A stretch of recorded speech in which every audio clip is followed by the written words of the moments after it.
hari abantu bake ku isi bafite impano cyangwa ibintu bidasanzwe ku mubiri wabo, ibintu bisa n'ibyo tubona mu nkuru z'amayobera cyangwa mu mashusho yatekerejwe n'abahanga ba Hollywood. Ariko ibi ni ukuri guteye ubwoba kurusha kubyumvisha. Hari umukobwa ufite ururimi rurerure ku buryo rutambuka imbibi z'ibisanzwe, rukagera aho rukora ku jisho ry'inyamaswa yo mu ishyamba. Ibitekerezo bihita bikubwira ko nta muntu wagombye kugira ururimi rumera gutyo, ariko urwe ruraho ruteye ubwoba kandi rufite ubushobozi budasanzwe butuma buri wese ururebye yumva icyuya kimanutse ku matama, naho utatekereza ko hari igiteye ubwoba kurushaho. Hari undi mugabo wigaruriye isi y'amateka y'ibidasanzwe kubera ubugari bw'ururimi rwe. Ni nk'igihangano kitari icyo ku mubiri w'umuntu. Umunyabigwi ni wo mu muryango koko, kuko n'umukobwa we afite ururimi rufite ubunini busigara mu mutwe w'umuntu nk'amayobera yo mu muryango w'abafite imbaraga zidasanzwe. Ariko byose bihinduka birushaho gutera ubwoba iyo Isaac Johnson afunguye umunwa we. Uko ufunga amaso ukongera ugafungura, uhita wibaza niba ibyo urebye ari ukuri cyangwa ari amafoto yahinduwe muri mudasobwa. Umunwa we ufunguka ku gipimo kitabashwa n'abantu basanzwe, nk'umuryango ufungutse ujya mu yindi si. Abantu barabureba bakinumira bakibaza niba koko mu ishusho y'umwana w'umusore hasigaye ibanga ry'umubiri ushobora kurenga imipaka y'ibisanzwe. Iyi nkuru ihuza ibintu bitatu: amatsiko akangaranya umutima nk'icyuma gikonje, ubwoba butuma umwuka uhagarara, n'ayo mayobera y'abantu bigaragara ko bafite impano cyangwa ibanga ryo mu maraso ritandukanye n'iry'abandi bamenyereye. Ibi byose bituma umuntu yibaza, ese ubundi umuntu ubaho nk'uyu aba ava he? Ni iki gikubiye mu mubiri wabo kitamenyekanye na mbere hose? Niba ukunda inkuru z'amayobera zirimo urujijo n'ibitavugwaho rumwe, naha ntahandi wazisanga ni ku Mayobera TV hamwe na Mugirabanga ati mbahaye ikaze.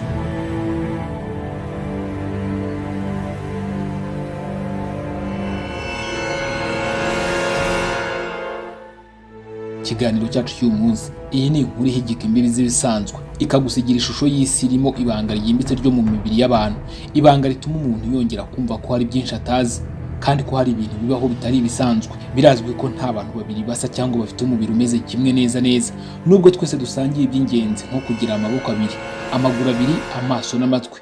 Mu bantu barenga miliyari 8 batuye isi, hari bake cyane bafite ibintu bidasanzwe bituma baboneka mu buryo bwihariye kurusha abandi bose. Aba bantu baba bafite imiterere y'umubiri idasanzwe cyane ku buryo ihita ibasiga ku rwego rudasanzwe, kuko abandi bayifite ari mbarwa ku isi yose.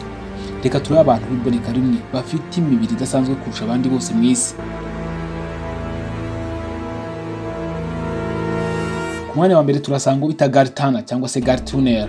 Gary Turner azwi cyane ku izina rya Elastic Man. Niwe ufite Guinness World Record yo kugira uruhu rukweduka kurusha abandi bose kuva mu mwaka w'1999 kugeza uyu munsi wa none, nubwo bigaragara nk'ibimubabaza.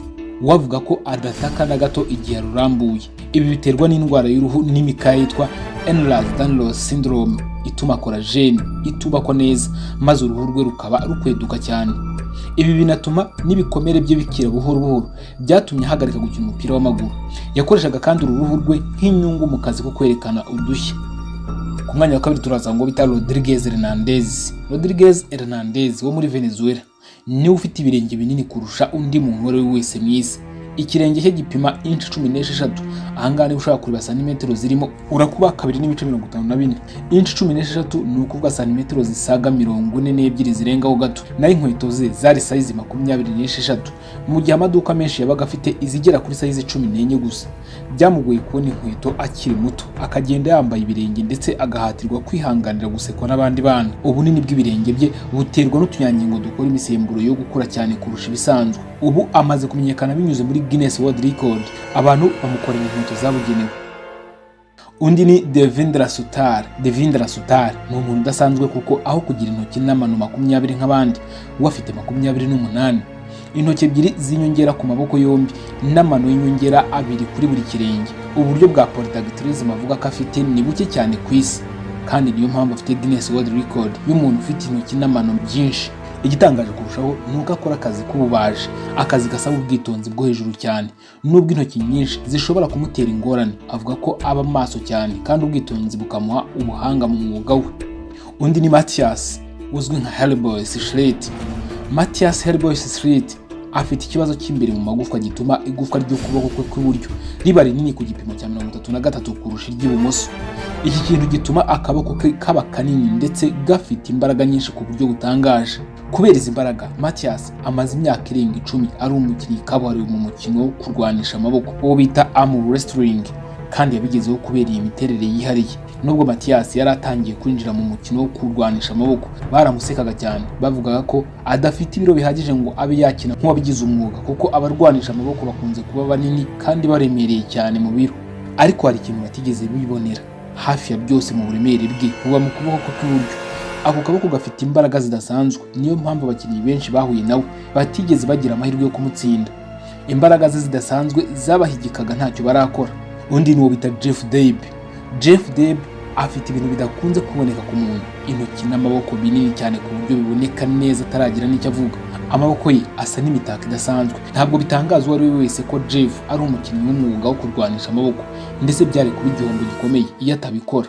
Akina akoresheje ukuboko kw'ibumoso gusa kubera imvune ya kera yabaye ku kw'iburyo. Wenda uribaza indwara cyangwa impamvu byatumye amagufwa ye aba manini gutya, ariko igisubizo kiroroshye, nta ndwara n'imwe afite, yavutse asa atyo, kandi amaboko ye yakomeje gukura uko yagendaga akura.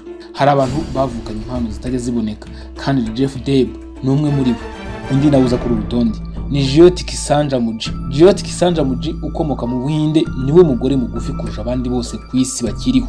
Abaganga babonye ko atarimo gukura nk'abana basanzwe, afite imyaka 5 gusa, nibwo basanze afite indwara yitwa achondroplasia ituma amagufwa adakura nk'ay'abandi. Afite imyaka 15 yatwaye Guinness World Record ye ya mbere nk'umukobwa mugufi kurusha abandi bose ku isi. Icyo gihe yari afite uburemere bujya kungana neza n'uko yavutse angana.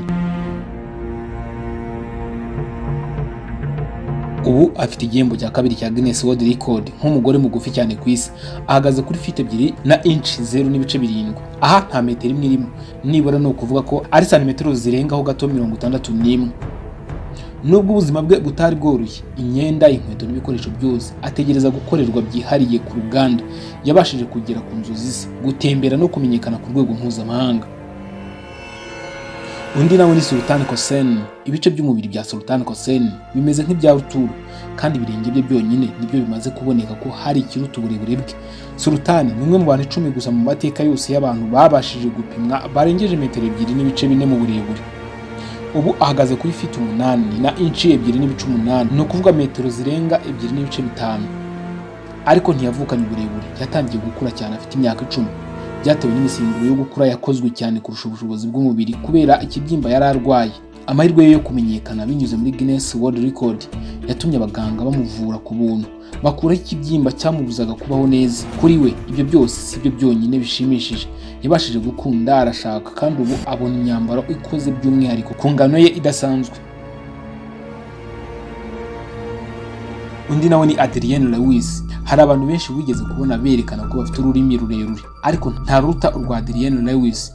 Ibyo abasha gukora n'ururimi rwe biratangaje ku buryo byatumye amenyekana ku isi yose.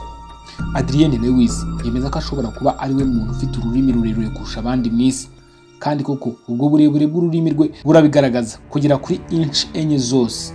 Ushaka kumenya ngo ni birebire bingana iki, reba kuri chaîne ye ya YouTube, nihanyuza ibyo ashobora gukora byose n'ururimi rwe. Bimwe mu byo arukoresha ibintu bitangaje. Ashobora kururambura akarukoza munsi y'akananwa, ashobora kandi kuruzamura hejuru y'amazuru no kurukoza ku nkokora, ibintu bavuga ko bidashoboka ku muntu usanzwe. Ariko ibyo si byo gusa, ashobora no kurukoza ku jisho rye nk'uburyo bw'uruvu. Ururimi rwe ni rurerure ku buryo akiri ku ishuri ry'incuke yarukoresheje kugira ngo akanga bamusekaga, bakamuhunga kubera gutungurwa. Nta ndwara izwi yatumye ururimi rwe rwarabaye rurerure bityo, birasa naho ari impano karemano yahawe n'Imana. Hari undi nawe bita Byron. Nubwo Byron adafite ururimi rurerure kurusha abandi, afite ikindi kidasanzwe: ururimi rugari kurusha urw'undi muntu wese mu isi. Ururimi rwe rufite ubugari bwa inch 3.37. Biratangaje cyane iyo ububonye. Yabonye impano ye ubwo yafashaga umukobwa we gukora umushinga wo mu ishuri. Arebera mu gitabo cya Guinness World Record, yabonye ko uwari ufite igihembo cy'ururimi runini yari afite inch 3.1. Ahita yumva ko ashobora kumurusha. Bidatinze yari yamaze gufata umwanya wa mbere ku isi. Ariko si umukobwa we, ni itunda ridaturuka kure y'igiti. Mu yandi magambo, yawusangiye nawe. Mu kugereranya, umukobwa we niwe ufite ururimi rugari ku bagore ku isi, rufite inch 2.89. Uwanyuma ni Isaac Johnson. Isaac Johnson wo muri Minnesota muri Leta Zunze Ubumwe za Amerika, asa n'umusore usanzwe kugeza igihe umubonye afunguye umunwa we. Niwe ufite Guinness World Record y'umunwa ufunguka ukanaba mugari cyane mu isi. Umunwa we ushobora gufungwa kugera kuri inch 3.67. Ni nko kureba amashusho ya CGI mu ikinamico. nubwo izi mpano atari zo wakoresha buri munsi, hari ubwo byaba bimufasha gutera imbere mu buzima bwe bwa buri munsi. Ubundi ashobora no gutsindira akazi mu mafilimi nk'uwakinaga IT cyangwa Jaws. Ndongera kubibutsa ko niba mukunda inkuru z'amayobera n'ibiganiro birimo umwuka w'urujijo n'ibitavugwaho rumwe, mwakomeza gusakaza uyu muyoboro kugira ngo twaguke kurusha uko tumeze uyu munsi wa none. Njye nk'ibisanzwe ndimugira abanga ati ndabashimiye, mugire ibihe byiza aho muri hose mu bice bitandukanye by'isi.